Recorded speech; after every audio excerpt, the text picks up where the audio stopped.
अस्सलाम वालेकुम ख़वातीन हज़रात, मैं हूं डॉक्टर नज़ीर सिद्दीकी और आप देख रहे हैं मेरा यूट्यूब चैनल।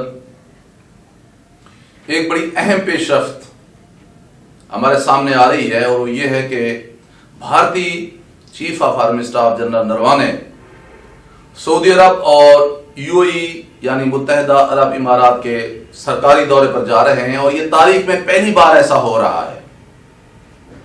यकीनन पाकिस्तान के लिए ये एक तशवीशनाक बात है, अगरचे दुनिया भी इस बात पर हैरान हो रही है, क्योंकि पाकिस्तान और सऊदी अरब के दरमियान जो ताल्लुकात माजी में रहे हैं, उन ताल्लुकात के पसे मंजर में ये एक बहुत हैरान कुन खबर है। लेकिन अगर आप माजी करीब में जाकर देखें तो ये एक मुतवक्के सी बात थी। दरअसल पाकिस्तान और सऊदी अरब के दरमियान दो सतहों पर ताल्लुकात कायम रहे हैं, एक हुकूमत और हुकूमत के दरमियान, एक सऊदी अरब की इस्टेब्लिशमेंट यानी अफवाज और एक पाकिस्तानी अफवाज के दरमियान। और ज्यादा अहमियत फैसला कुन हैसियत जो रही है वो दोनों ममालिक की जो अफवाज हैं उनके दरमियान जो ताल्लुकात रहे हैं वो बड़ी फैसला कुन अहमियत के हामिल रहे हैं। यह भी एक हकीकत है कि पाकिस्तानी लोग मक्का मुकरमा और मदीनतुल मुनव्वरा के हवाले से बहुत पुरजोश हैं। हम इन मकामात मुक़द्दसा को अपनी आंखों की ठंडक समझते हैं और उनकी हुर्मत के लिए अपनी जान देने के लिए भी तैयार रहते हैं। और माजी में कई मौके ऐसे भी आए हैं जब पाकिस्तानी फोर्सेस ने इन मकामात की तहफ़्फ़ुज़ के लिए अपनी जानें भी कुर्बान की हैं। इसके अलावा इन दोनों ममालिक के दरमियान जो ताल्लुकात हैं सऊदी अरब और पाकिस्तान के दरमियान, उनकी कई जहतें हैं, कई उनकी रुख हैं, कई सिमतें हैं।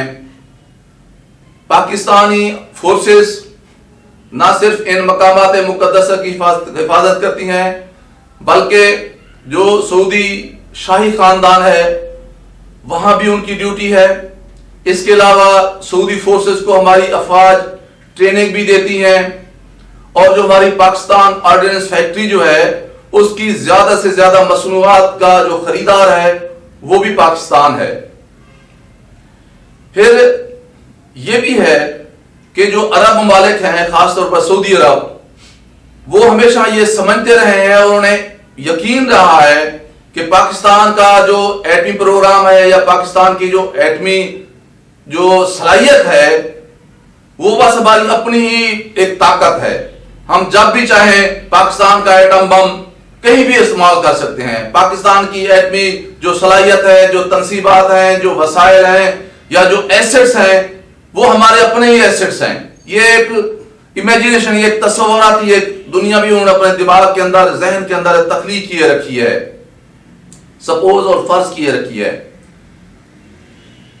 लेकिन जब माजी में यमन और सऊदी अरब के दरमियान जंग शुरू हुई है और सऊदी अरब ने पूरी कोशिश की है कि पाकिस्तान वहां अपनी अफवाज भेजे, लेकिन पाकिस्तान ने ईरान और सऊदी अरब के दरमियान मौजूद मनाक़िब को देखते हुए यह जरूरी समझा है कि हम सऊदी अरब और ईरान के दरमियान जो है मुफाहमत तो करवा सकते हैं, गैर जानिबदार तो रह सकते हैं, लेकिन हम इसका हिस्सा नहीं बन सकते।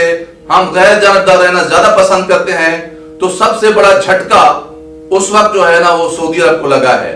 उसे यकीन नहीं आ रहा था कि ऐसा भी हो सकता है और इस हवाले से उस वक्त यूएई के मिनिस्टर ने बहुत तौहीन अमेज रवैया भी पाकिस्तान के खिलाफ इस्तेमाल किया था। लेकिन बहरहाल पाकिस्तान ने अपनी अवामी ख्वाहिशात की तर्जुमानी करते हुए गैर जानिबदार रहने का फैसला किया, जिसे सऊदियों ने कभी भी पसंद नहीं किया। फिर ये भी हुआ है कि पाकिस्तान और तुर्की का करीब हो जाना, ये भी सऊदी अरब को पसंद नहीं है। और जब कश्मीर के हवाले से पाकिस्तान ने कोशिश की कि ओआईसी की जो काउंसिल ऑफ फॉरेन मिनिस्टर्स है उसका इजलास बुलाया जाए, भारत ने अपने 370 और 35 को खत्म किया अपने आइन से, उसे जेर बहस लाया जाए और कश्मीरी को मदद की जाए, तो सऊदी अरब में जो है उसने पाकिस्तान की आवाज नहीं सुनी, تو ظاہر ہے پاکستان کو اس کی بڑی تکلیف ہوئی ہے. اور جب ہمارے فارن منسٹر نے اس پہ بات کی ہے کہ ہم OIC کے علاوہ کوئی اور پلیٹ فارم بھی استعمال کر سکتے ہیں، اور پھر ہم نے ملیشیا جانے کی کوشش کی تو پھر ہمیں دھمکی دی گئی کہ اگر وہاں جائیں گے تو پھر ہم پاکستانی ورکرز کو سعودی عرب یا عرب امارات سے نکال دیں گے. ظاہر ہے میں 10, 11, 12 ارب ڈالر کا زر مبادلہ آتا ہے، تو پاکستان وہاں نہیں گیا. بعد میں ترکی کے صدر نے یہ بات دنیا کو بتا دی کہ پاکستان کو یہ دھمکی دی گئی تھی. تو یہ ساری چیزیں مل ملا کے دونوں ملک کے درمیان تعلقات کو جو ہے نا وہ سخت موری کا عنوان بنا گئی. پھر کچھ عرصہ پہلے ایران کے وزیر خارجہ جواد ظریف پاکستان آتے ہیں. وہ فارن منسٹر ہیں لیکن وہ چیف آف آرمی اسٹاف سے بھی ملتے ہیں، پاکستان کے پرائم منسٹر سے بھی ملتے ہیں. تو یہ بات بھی کسی بھی صورت میں سعودی عرب کو زیادہ پسند نہیں آئی. پاکستان میں ان دنوں جو اپوزیشن کی تحریک چل رہی ہے PDM کے حوالے سے، ہماری انٹیلیجنس ایجنسیوں کو جو اطلاعات ملی ہیں وہ یہ ہے کہ ایک اپوزیشن کی جو ایک جماعت ہے اس کے سربراہ جو مسلح چیف آف آرمی اسٹاف کا نام لے لے کر یا DGISI کا نام لے لے کر انہیں تنقید کا نشانہ بنا رہے ہیں، ہماری ایجنسیوں کی اطلاعات کے مطابق اس کے پیچھے بھی کہیں نہ کہیں سعودی عرب کا ہاتھ ہے. تو یوں سمجھ لیں کہ اس وقت ہماری چاہے جو برسر اقتدار حکومت ہے یا ہماری ملٹری قیادت ہے، ان دونوں کو سعودی عرب کے حوالے سے شکایات ہیں، اور سعودی عرب کو بھی یقیناً اسی حوالے سے شکایات ہیں کیونکہ وہ چاہتا ہے کہ آپ اسرائیل کو تسلیم کر لیں.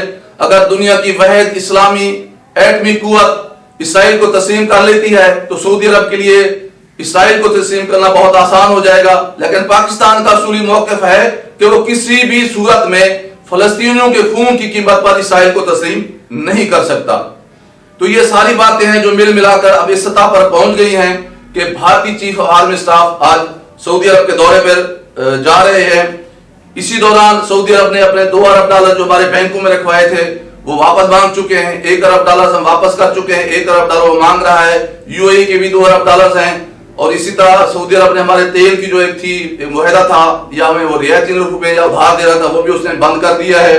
تو یہ ساری باتیں اب اس نہج پہ پہنچ چکی ہیں کہ پاکستان اور سعودی عرب کے جو درمیان تھے تعلقات تھے ماضی کے، اب وہ قصہ جو ہے نا پارینہ بن چکے ہیں.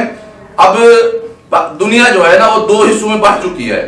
ایک وہ دنیا ہے جس میں پاکستان کھڑا ہے، ترکی ہے، ایران ہے اور چین ہے اور روس ہے. دوسری طرف اسرائیل کھڑا ہے، بھارت کھڑا ہے، امریکہ کھڑا ہے، UAE ہے اور سعودی عرب ہے.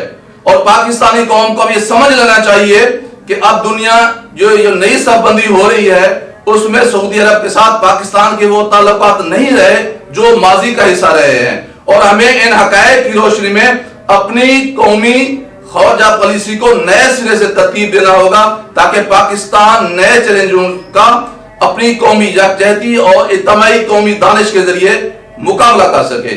خواتین و حضرات، آپ سے گزارش ہے کہ میرے YouTube channel doctor Nazir Siddiqui اور ماشاء اللہ لائف اسٹائل کو سبسکرائب کریں، اس ویڈیو کو زیادہ شیئر کریں، گھنٹی کے بٹن کو ضرور دبائیں. اپنا خیال رکھیے، اپنے دوست احباب کا خیال رکھیے اور سب سے زیادہ میرے پیارے پاکستان کا خیال رکھیے جو ہماری شناخت ہے. السلام علیکم.